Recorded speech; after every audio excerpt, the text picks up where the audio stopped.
Today we'll talk about the Cyber Resilience Act, which comes from the EU, and I'm French, so I guess that's why I'm talking about it. No, other reasons, but still, that's what we're talking about today. That in Yocto, how that plays together, and yeah, basically give you an idea of what might be coming.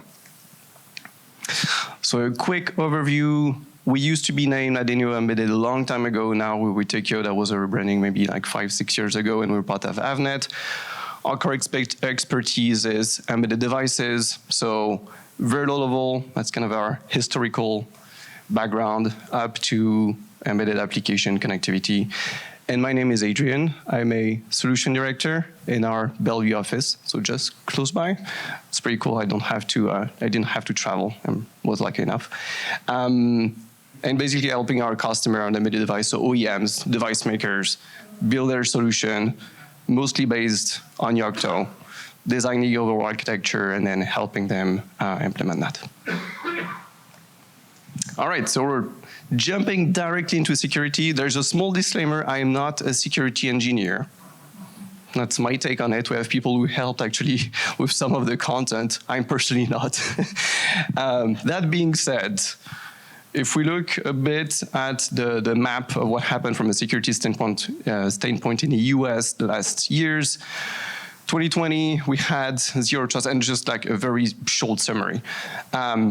Zero trust architecture from NIST. Then we had some software lifecycle recommendation against from NIST. Then we have things for devices, an updated version for embedded devices of like, this is how you should do things, use secure boot, or they're not naming secure boots, but use these security mechanism and implement that on your device because it's important, security is important. And recently, so in 2024, things are definitely accelerating. We've seen the cybersecurity framework 2.0 from NIST. We have that cyber trust mark, which is going to be coming soon. So I don't know if they're going to put stickers on devices or what, but that's like what you get if you tick all the boxes that the FCC set for you. Right now it's in a draft, as a draft, but it's hopefully going to pass this year. And it's voluntary, so you don't have to, but it's nice. And then we have things around AI and a lot more that are also work in progress. One additional one that comes outside of the US is this one, the CRA. The big difference is that it is mandatory if you sell product in Europe. Product meaning software, hardware, both of those commercially. And mandatory being like there's a fee if you don't comply with the requirements. Now there's some time. The first version has been approved, we can say, in March, but the final version will come later this year, and it will be in effect in 2026 for vulnerability reporting, 2027 for the full scope of that law. If you ask, does that affect us if we're working on a Yocto project and we get like financing from the LF or not? I think not, reading it through. I hope not. Seriously, because it's a build tool, because for a lot of reasons. I'm not a lawyer. There's a lot of things I'm not. I'm not a security engineer, I'm not a lawyer, at least that. I really hope not, because I would make 0 sense. And it seems like it's not going there, but we'll need confirmation. That being said, this is the CRA in a nutshell. It comes from one of their presentations. I thought that was cool. Gruyere on one side, a Gruyere with less holes on the other side. That's kind of the focus. And essentially, there's a big focus on that around vulnerabilities. So security, we've talked about that for a long time, lifecycle. Vulnerabilities is really the focus of that specific law. And there are two main axes in that. There's the product cybersecurity requirements.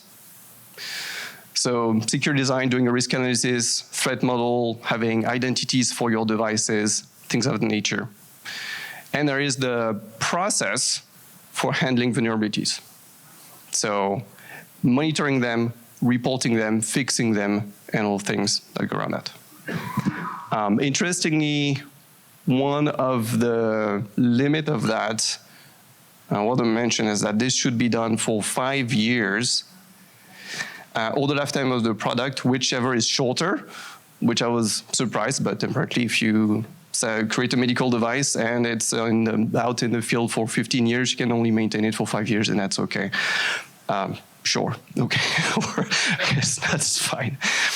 And there are security standards. They did an evaluation, but the security standards do not cover fully that. So they did analysis of like the inside analysis of what's covered, what's not by that law a bit more later on.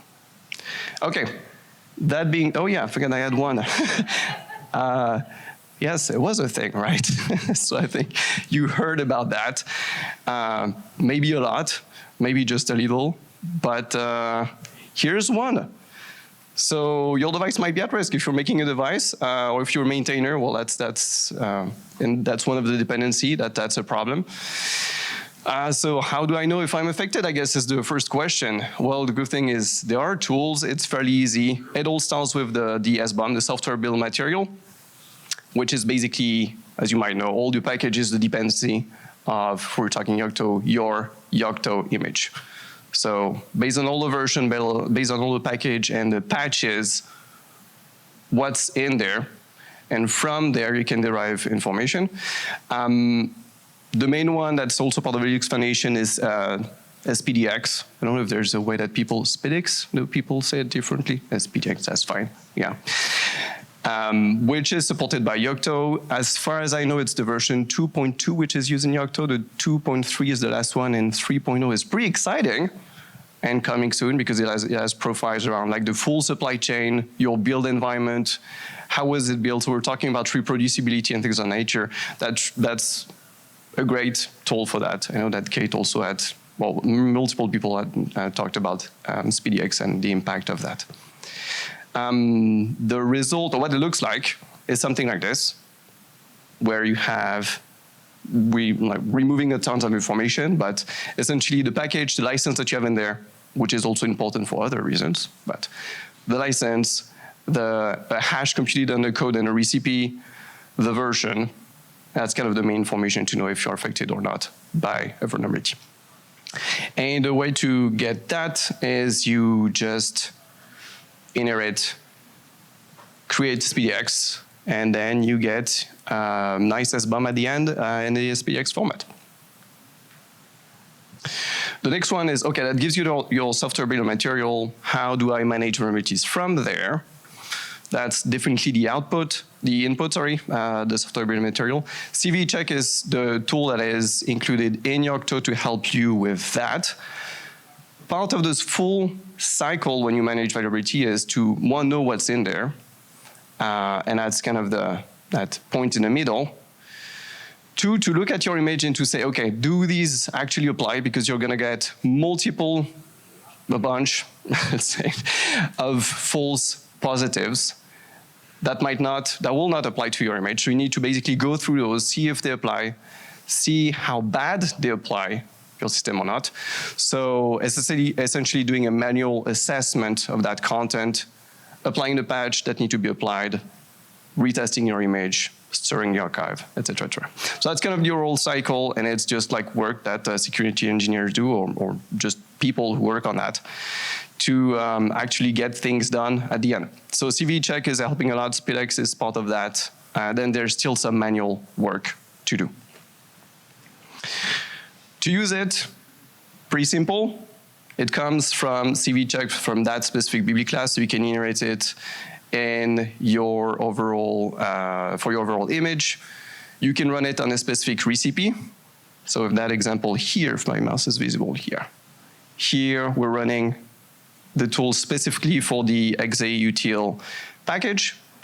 Otherwise it will run for your full image and give you a full report of your complete image. What you can do after that is update individual recipes with different variables. So you have CV product, which is used to indicate this is actually the name that is used in a NIST database to match the package with the one from the vulnerability database. So that's something you can use if it's not fully aligned.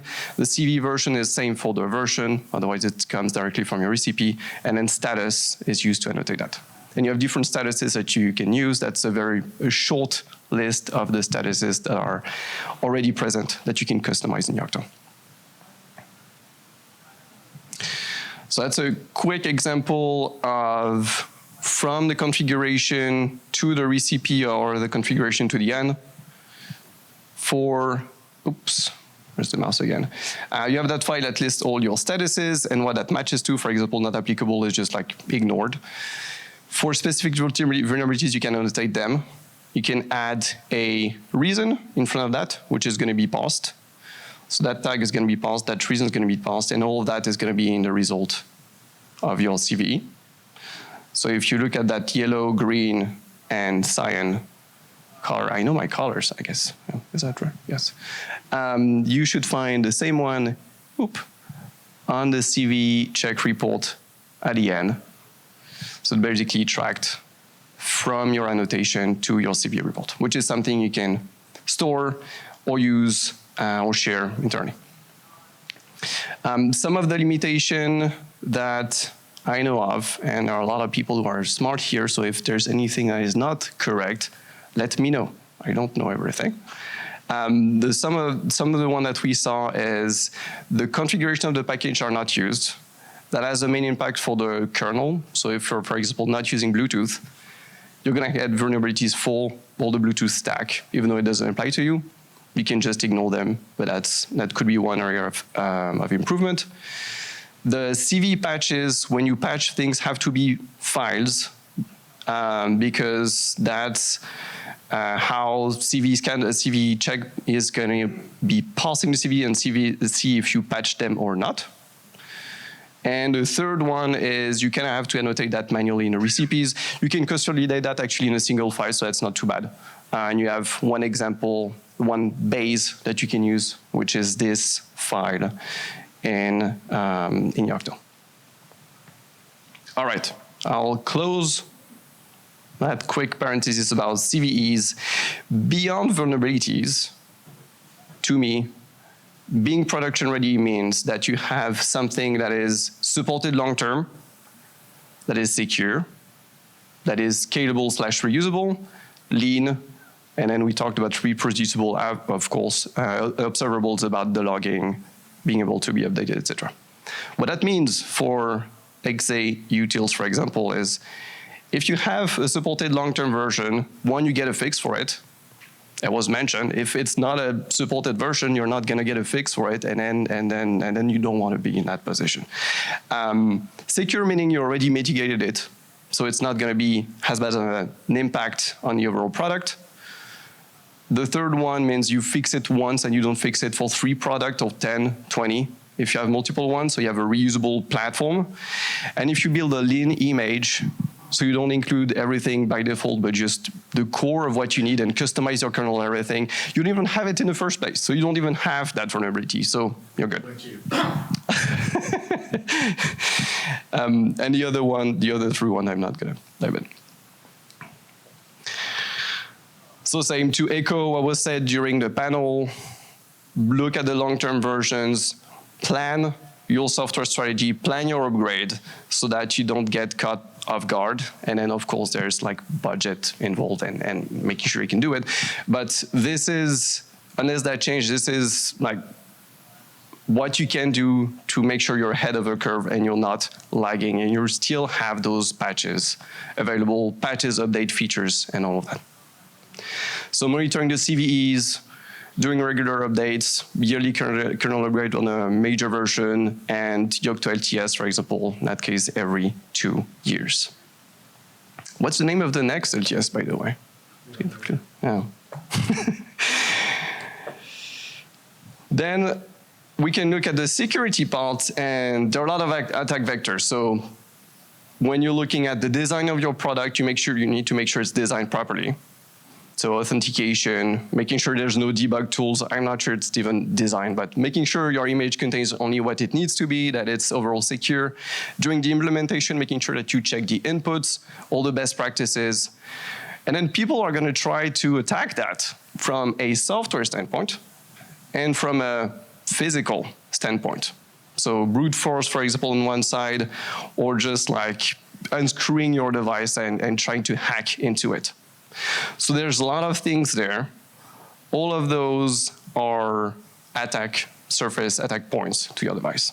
So it starts with your application, but you also have all your dependencies. You have everything on the side, all the other processes and services that run. You have all the other tools underneath that make your distribution, the drivers and everything you have running on the system, the kernel, of course, and even down to the bootloader. So in the end, you have a lot of attack surfaces. And then you have all of that in front. The question is like, what do you do with that? How do you even approach that, knowing you have so many possible vulnerabilities and a number of solutions in front of that? And the recommendation is you need to have a threat-driven approach. So for your product, what are the vulnerabilities? What is the risk? Where is that at? Where do you need to focus your energy? Because otherwise you could spend years implementing all of that and trying to make it work together. If there's no value, that's not where you should spend your time. And it's actually one of the requirements of the CRA to do a cybersecurity risk assessment that is the input for all the rest. They ask you to do a lot of things, I know. So how do you typically conduct it? You identify threats. So what are the different attack vectors? What's the impact? All the different attack surface that you have. And then you take a risk-based approach. So impact versus likelihood to make sure that you focus your energy on what's important. The output of that is, one, the security goals. So let's say you need to have secure boot, multi-authentication, different specific mechanism to patch those gaps that you might have in the system. And two, also the environment. The environment is, we assume it's always going to be running with like a firewall running. We assume that all the personnel is going to be trained to not do something. We don't want them to like open emails on a computer that is connected to it, and then like, what can you do? So that's both the mechanism you have to implement and the environment that your product is running in. Very briefly, it's a complete topic, but when you maintain all of that, it's a lot of work if you have end product and then you have end distribution, and this is of course simplified, but if you have one complete Yocto environment for each of these products, that's a whole lot of work to maintain. The recommendation is of course to have a platform distribution. So you build your platform based on the Yocto LTS, you build that in a modular way so that you can reuse that across, and then you provide the tools to use that efficiently, to be able to develop, to be able to test the different image, all of that. It could be, I don't know, 3 books. It's just, of course, this is where you need to go if you want to lower your security effort. The advantage of that is that you reuse your security baseline, because implementing those security mechanisms take typically a lot of time. You also reuse that threat analysis and all those insights and the documentation that you get from that. And you can share the CV management process that we're going to see in a bit. So you can share all these different mechanism, tools, process code across different products. So less effort. And we like to do less work. The only challenge with that is that it's not the final product. The platform is a part of it. So you reuse it across different products. The application here, the configuration is going to change.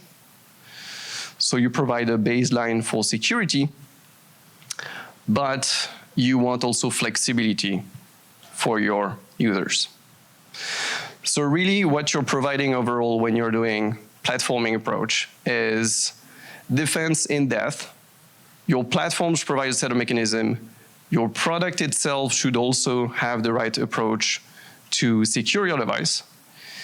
It is really a baseline that you provide that needs to be adaptable in some way, and then documentation, which I know we all love to do, but this is something that will actually really have to do, because it's one of the requirements also of CRA to document that process, the mechanism, and all that. Which, let's be honest, is useful. It serves a number of purposes. Describing the threat, the environment, mitigation, we talked about that. Providing guidelines for the development, what mechanism is used, how to use that, when to use that. Enabling what we can call like a component-based analysis, where if you just like put together different components that are secure, it's easier to make your overall system secure. And you can use that also as a reference for vulnerability management, and it's very good. It's very helpful if you try to get your system certified, which people here know as well. A couple highlights, and we're getting towards the end of what I have to say. So a bit more concretely, and we try to distill a bit the message that's in the CRA. First, for the security side, you have that risk assessment. You have to ship your product without known vulnerabilities and be secure by default, which is a good recommendation. It might not be easy, but it's a good recommendation for sure. You have to be able to patch those vulnerabilities, and if possible, automatically, which I found was interesting. It's probably easier with Windows than with something else, but it's a great recommendation if you can do it. To protect confidentiality, integrity of the data, and to process only the data that you need to process. Not necessarily in that case, maybe for security reasons. No, you could argue it's for security reasons, but I think I personally appreciate that one. If they can, like, if we can avoid to collect and process all kind of data, that's great. The 5 is access control and monitoring and recording security events. That's a bit rarer today in the product that we see. But basically what they ask is, like, if you see events on, I'm taking a super simple example, but like sudo and request to, you're not going to have sudo on your devices, but if you see security events that are happening on your device, you need to be able to monitor and to log those and to be able to report that from your device. And the last one is the possibility to remove all user data, and that one is fine. For CVE and CVE management, monitoring, so that means having a list of your CVE in front of your SBOM, having both, because they both go together. Regularly testing, patching, of course, you need to patch those. Distribute those changes freely and without delay. And then communicate publicly when those are fixed. So in that case, it means once you ship your security fix, saying we were affected by that vulnerability and we fixed it, but we were affected, so you have to talk about it. The full text is available here. It starts on page 297 to be interesting. It's a very long. I initially tried to read like from the beginning. I was like, where's this going? It only starts on page 297. But here is a link if you want to have the full PDF with the details of the law, the pre-law. Now that I said all that, to me it's really, that security approach is the difference between business as usual, for example with executils, and the second option, which is like chaos and late work night. It's a choice. Do you do the work before or consequences? The good news is if you're here, you're probably using Yocto. And Yocto can help you with all of that. It can only push the cursor so far. Like you have to be doing the first step and you have also to do the last steps. But it lets you do a whole lot to tick all these boxes. So it just all starts with you. I'm just sorry there's that documentation requirement as well. I know it's not going to be fun. But that's it for today. Thank you so much, and I hope you enjoy the rest of the conference.